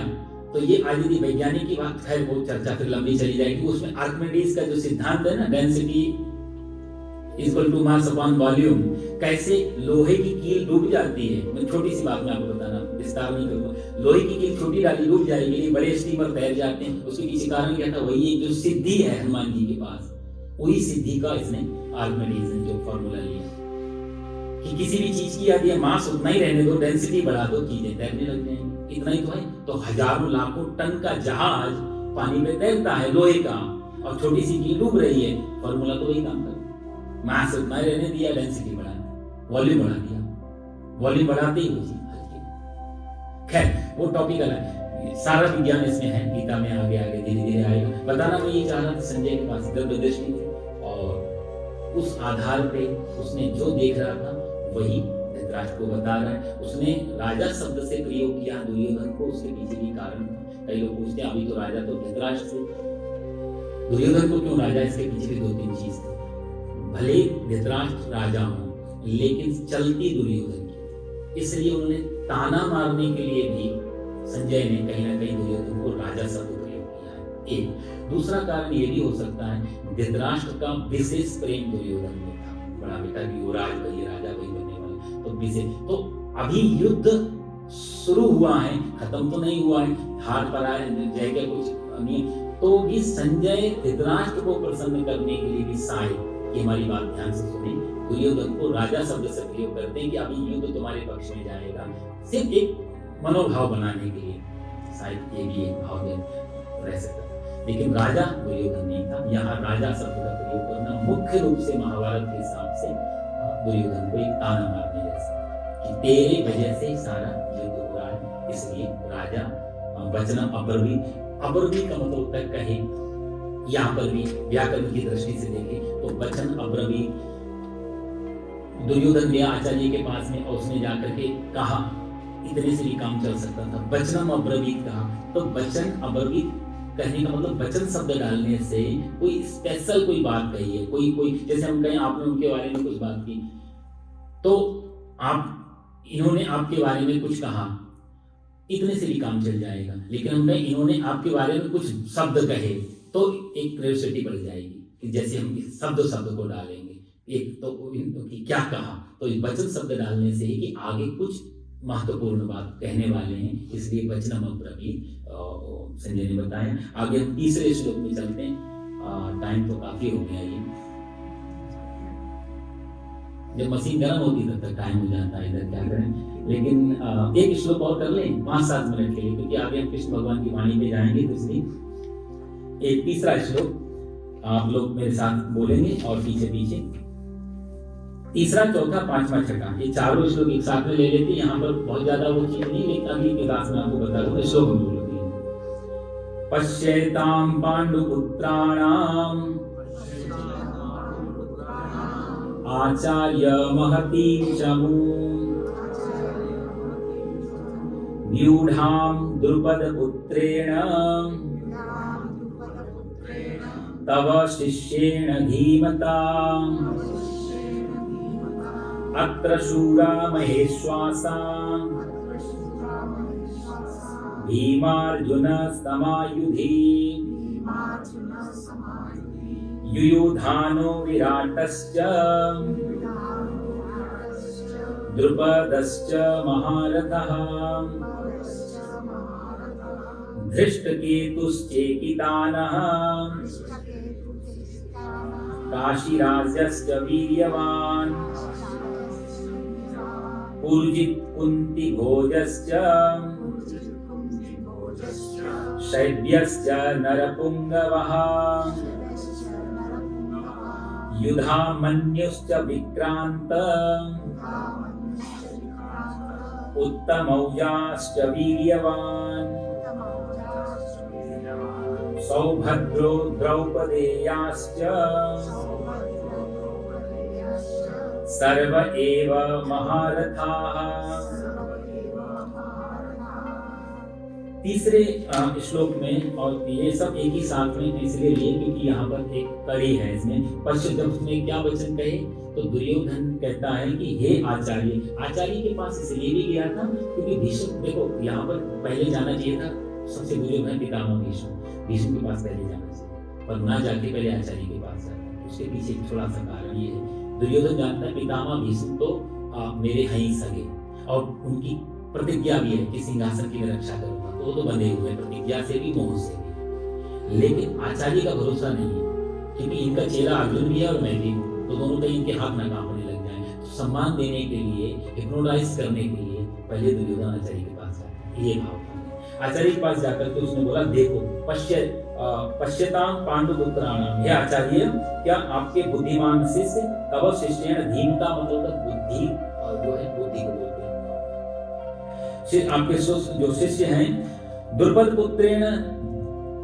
पुत्र जो था धृष्टद्युम्न, उसको यहाँ पर, और व्यू आकार में खड़ी हुई पांडुपुत्राणाम, पांडवों की, और कि एताम महतीम चमूम पश्य, महतीम मतलब विशाल, चमूम का अर्थ पहले आनिकम शब्द दिया सेना के लिए, यहाँ पे चमूम शब्द दिया। चमूम मतलब होता है सेना। व्यू आकार में खड़ी हुई ये द्रुपद पुत्र के जो धृष्टद्युम्न है, धृष्टद्युम्न के द्वारा ये व्यू किसने बनाया? धृष्टद्युम्न ने बनाया।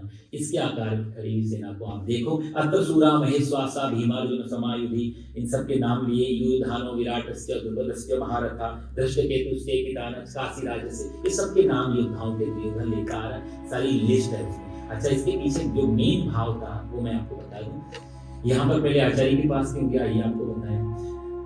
बात किसके बारे में कर रहा है ये कि पश्यताम, पश्य शब्द होता है देखने का, ये देखो। यहाँ पर भी एक व्यास जी ने आगे लिखा है कि हमारे यहाँ ना सम्मान देने का एक तरीका था।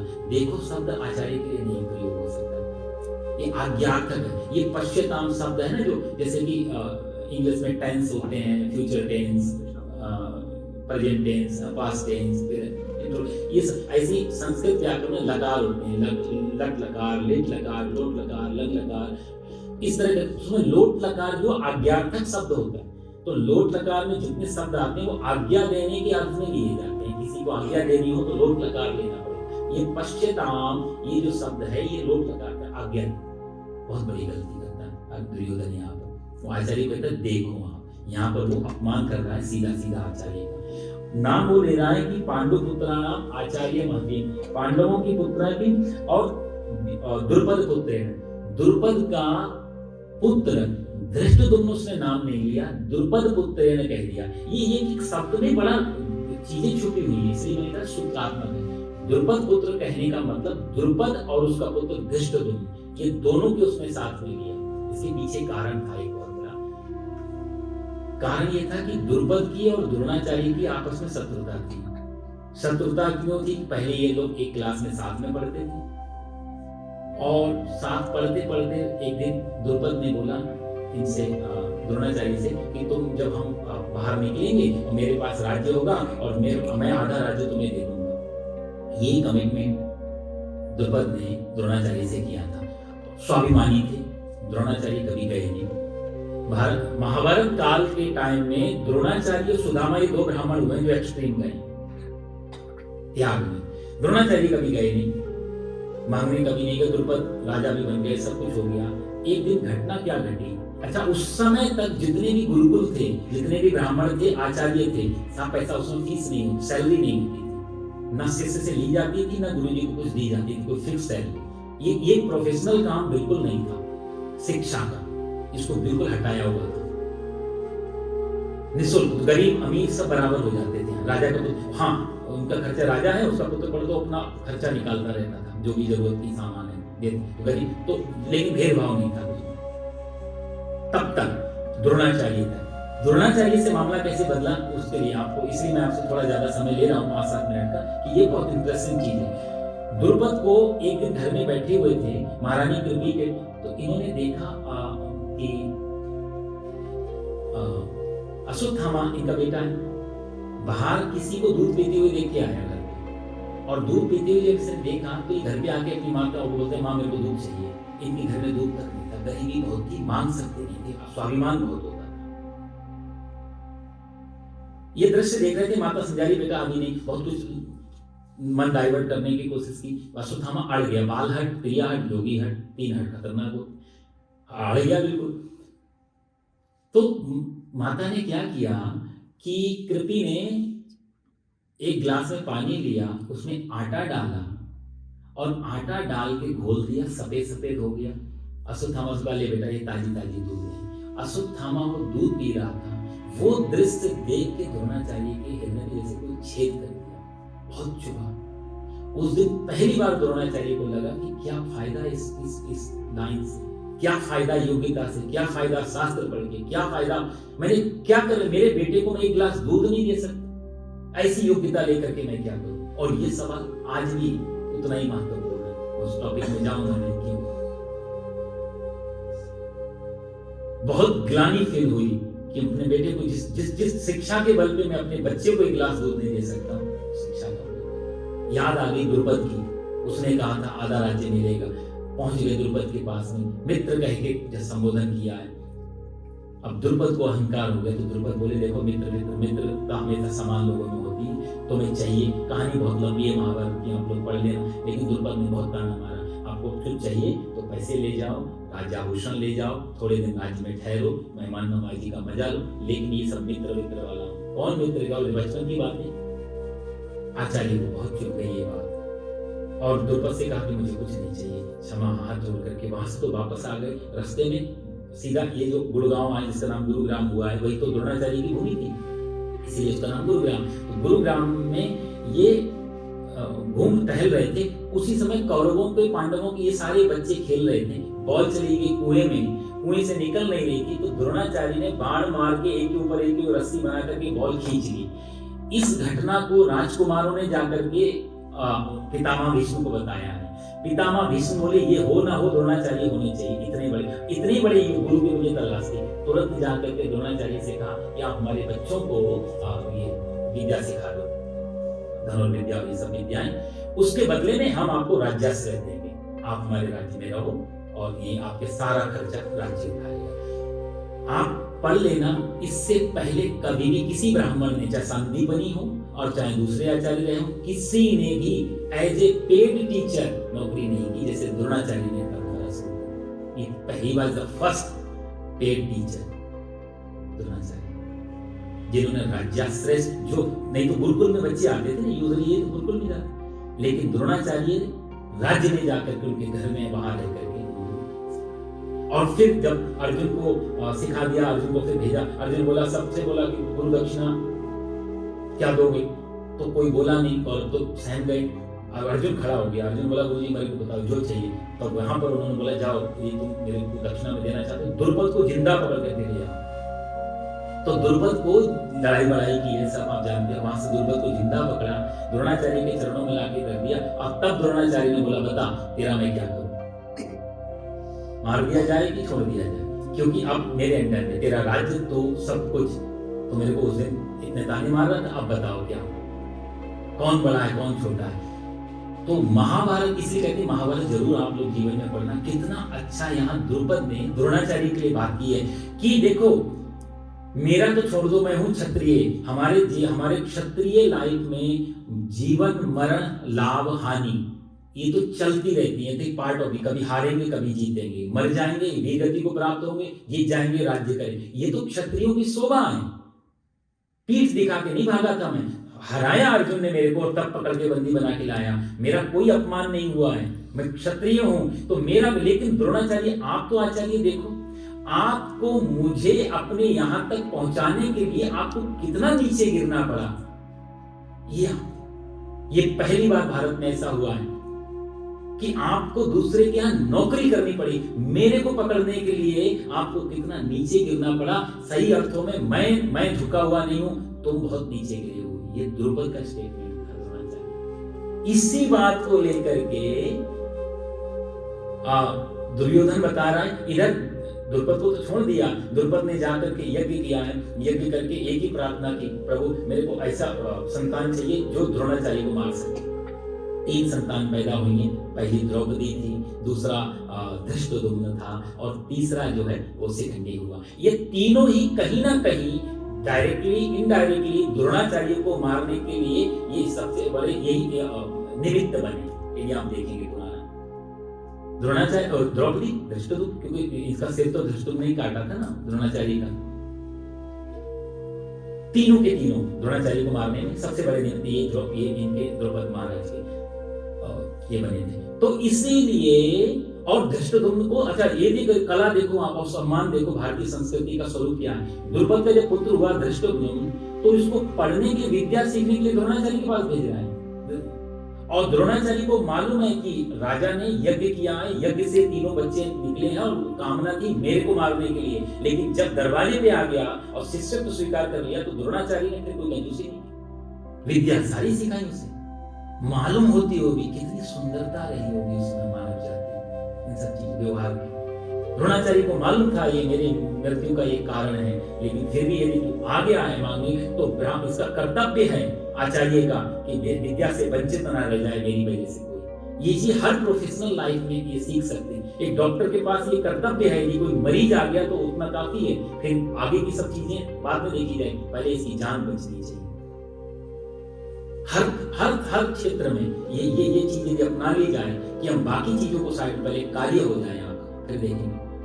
ये द्रोणाचार्य सीख लीजिए।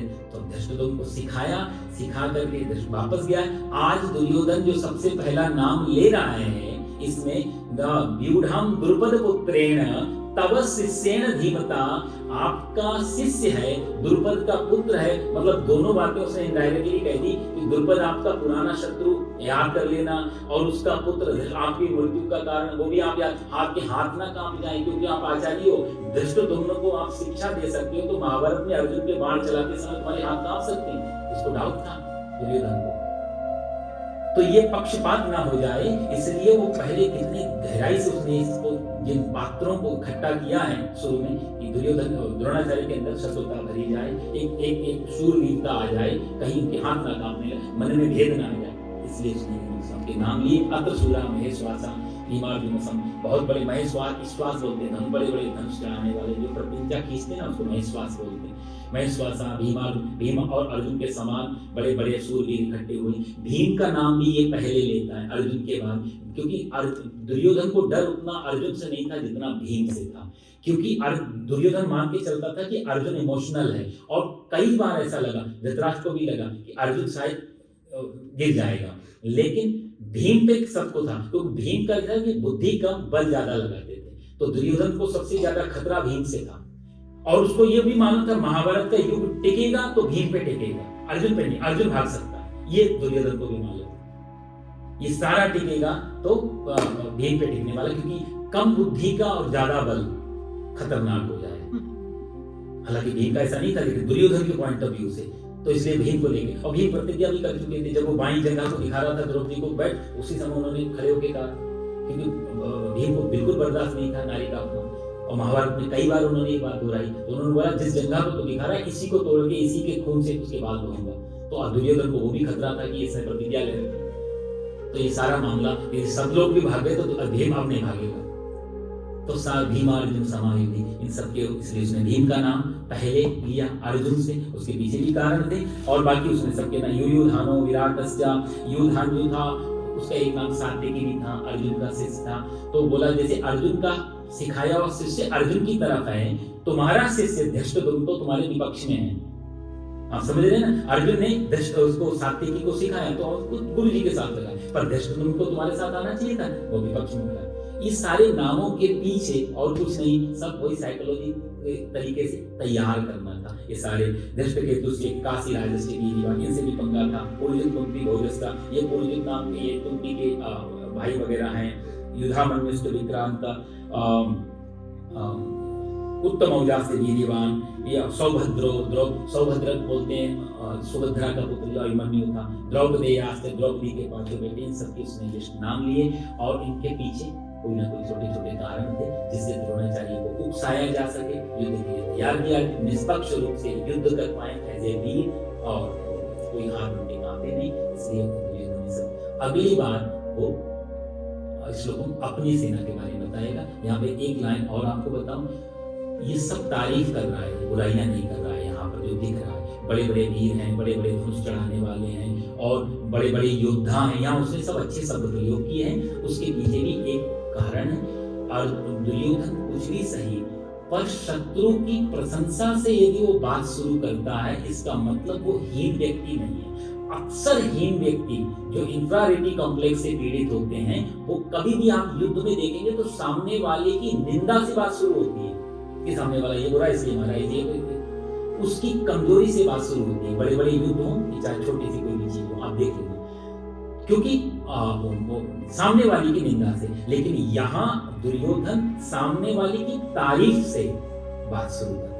इसका अर्थ है कि दुर्योधन अभिमानी है, क्रोधी है, लेकिन इंफीरियरिटी कॉम्प्लेक्स से पीड़ित व्यक्ति बिल्कुल नहीं है, स्वाभिमानी है, क्योंकि सामने वाले की तारीफ वही कर सकता है जिसके अंदर हीन भावना नहीं है।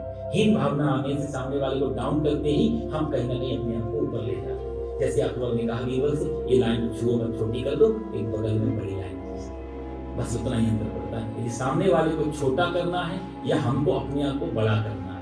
दुर्योधन यहाँ अपने आप को छोटा या बड़े की महत्वपूर्ण, सामने वाले को बड़ा कर रहा है, फिर वो अपने बारे में बताएगा। हीन व्यक्ति बिल्कुल नहीं, स्वाभिमानी बहुत दुर्योधन। उसके बारे में भी बड़ी महाभारत में बहुत कुछ लिखा हुआ। खैर थोड़ा सा लेट हुए, कोशिश करूंगा अगली बार से राइट टाइम समाप्त करूं, लेकिन प्रसंग कुछ एक दूसरे से जुड़े हुए थे, इसलिए मुझे खींचना पड़ा ये आगे फिर वो अपनी सेना के बारे में बताएगा। आप लोग प्लीज टाइम से थोड़ा आने का प्रयास करना। कोई क्वेश्चन वगैरह हो तो आप शुरू में भी दे सकते हैं, मन में कुछ ऐसा आता है। और देखो ठाकुर जी कब तक ही चलाते हैं। पहला अध्याय समाप्त करने के बाद थोड़ा रिव्यू कर लेंगे कि आगे बढ़ाना है नहीं बढ़ाना है, या कुछ और आपको समझ में नहीं आ रहा, कुछ और कोई भी फेरबदल कुछ अपडेट करना हो तो आप सजेस्ट कर सकते हैं। ओम पूर्णमदः पूर्णमिदं पूर्णात् पूर्णमुदच्यते पूर्णस्य पूर्णमादाय पूर्णमेवावशिष्यते। सर्वे भवन्तु सुखिनः, सर्वे सन्तु निरामयाः, सर्वे भद्राणि पश्यन्तु मां कश्चित् दुःखभाग् भवेत्। ओम शांति शांति सुशांति। बोलो सच्चिदानंद भगवान की, गीता माता की जय। परित्राणाय